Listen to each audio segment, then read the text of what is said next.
bookworms, welcome back to my channel and to my first video of the year 2021. Now, I'm going to be careful here and I'm just going to say that I wish us all a happier year than the last one. That's it. So guys, as per usual in this list, I will be sharing with you my top 5 favorite books that I've read in the year 2020 and also my, I suppose, bottom 5 worst books that I've read the previous year. And yes, these are books that I've read in 2020. None of them were actually written in 2020. I believe the newest book that I'm going to be talking about was written in 2018. Not that it matters, but I just wanted to point that out. And since we're on the subject of pointing out things, I also want to mention that this is just my opinion. Obviously, maybe my worst book of 2020 will be one of your favorites. It's okay, it's just a matter of opinion. Also, I will be listing these books in no particular order, so like the first or last book doesn't mean it's my favorite or least favorite.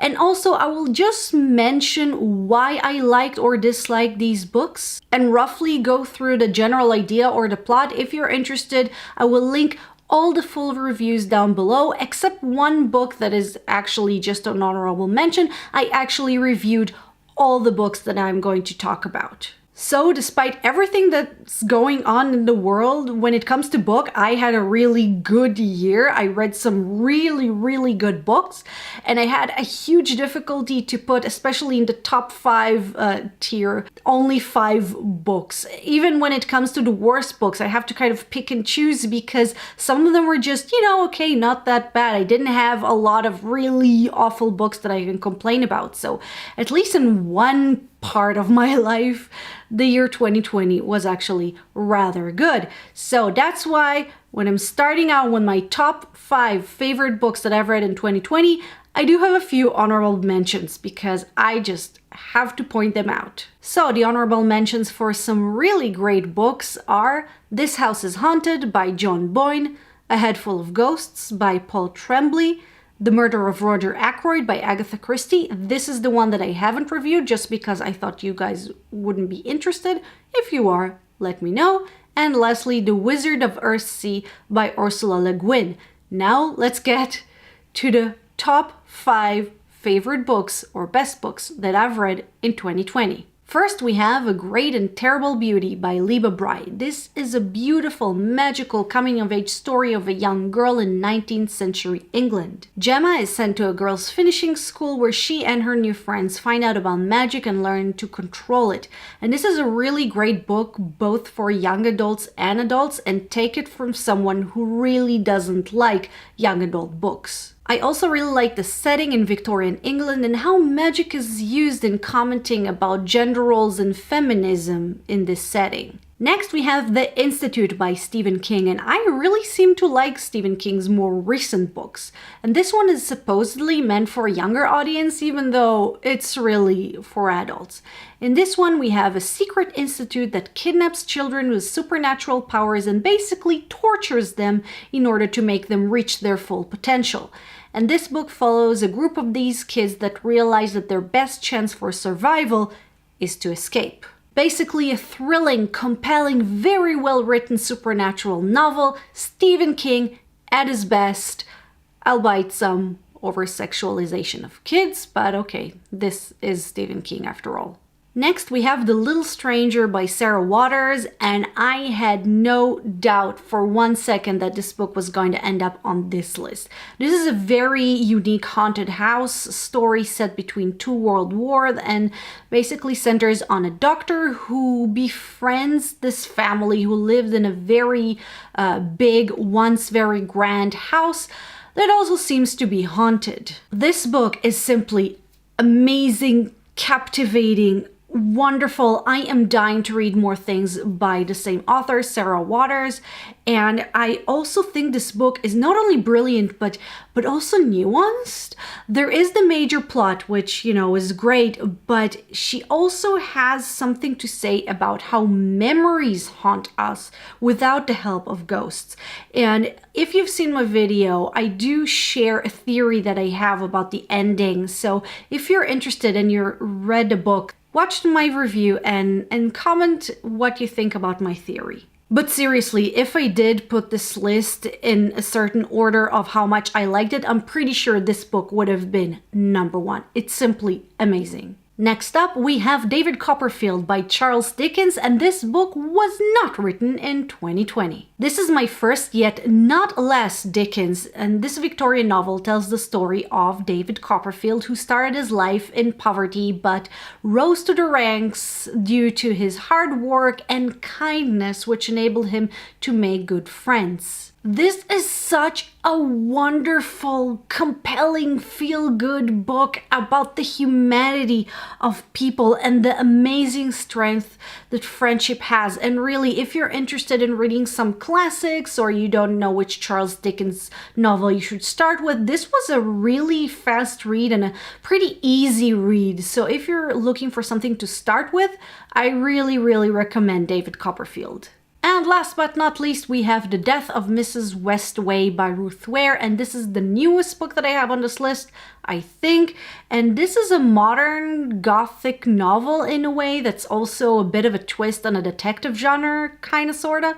Maybe I think it's its own genre. In a nutshell, we have a young woman who finds herself involved with this family who just lost its matriarch, the titular Mrs. Westway, and she tries to uncover its many secrets. Now, this short description doesn't do the book any justice.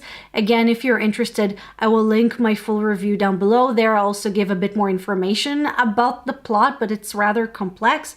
But basically, if you like darker mysteries, if you like mysteries like The Girl with a Dragon Tattoo that focuses on one area or on one family, or if you're just sick and tired of this throwaway thrillers that we see all around us and you want to read something really good, then definitely read The Death of Mrs. Westway. This book really surprised me. So guys, those were my top 5 favorite books that I've read in 2020. Now let's move on to the top 5 worst books that I've read in 2020. I don't have a lot of honorable mentions here. As I said, I mostly read really good books, but I do have kinda sorta 1.5 honorable mentions. First one is A Brave New World by Aldous Huxley. I just found this book really boring and it didn't really seem to have any sort of bottom line or point. And the half part goes to Emma by Jane Austen. I tried to read it, but it was so boring. I just couldn't get through it. This is not the first time that I'm trying to read Jane Austen. I actually finished one entire book by her. It was Northanger Abbey and I didn't enjoy it too. I just realized me and Jane Austen, we're not friends, and it's okay. And now let's move on to the actual list. Again, no particular order, so let's start with This Is Where I Leave You by Jonathan Tropper.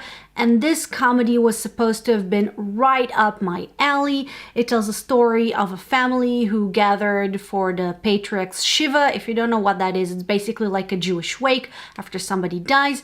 And since they love but don't really like each other, for this period of time where they're in the house, there's a lot of dirty laundry that's being aired. And the problem is that I hated every single character there, even the ones were supposed to be sympathetic. And I just didn't find the book funny at all. There was only one time in the entire book that I was actually laughing.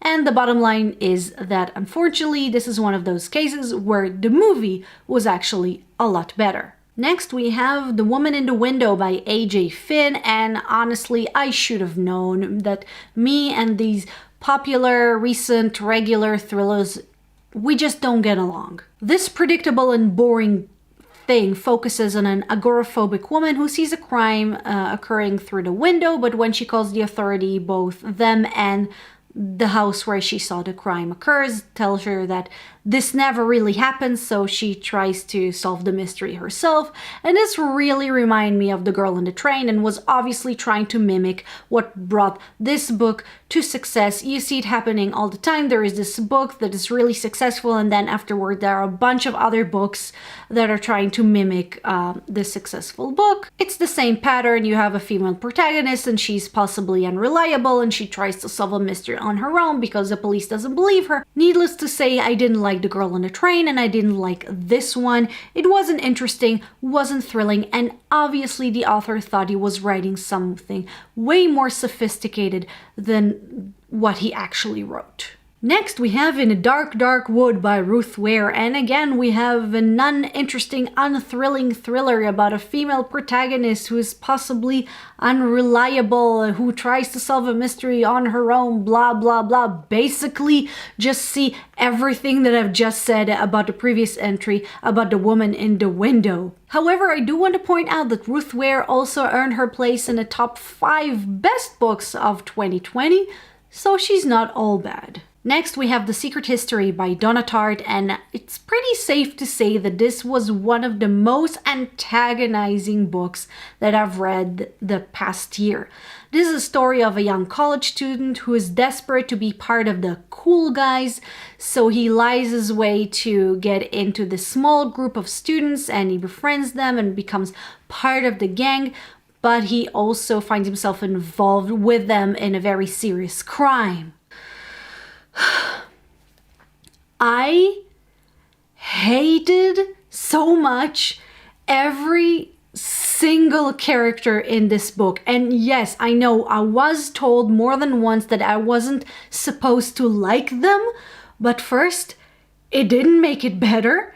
And second, I know that these guys weren't really supposed to be sympathetic, but there's a difference between not liking someone and absolutely hating the guts of every single character and really wanting every one of them to die a long, slow death. Anyway, the bottom line is that I hated the characters, I hated the book, and I think it's again one of those cases where the author thought she was writing something really deep and really sophisticated, but in fact, it just wasn't so. And lastly, we have the Me Jumping on a Bandwagon book. Well, I suppose that was also The Woman in the Window, but you know, I think this one came after, and this is The Silent Patient by Alex Michaelides. If the previous entry was the most antagonizing book, then I believe this is the stupidest of the previous year. And maybe one of the stupidest books that I've ever read, but you know. This so-called thriller is about a therapist who is trying to communicate with a female patient of his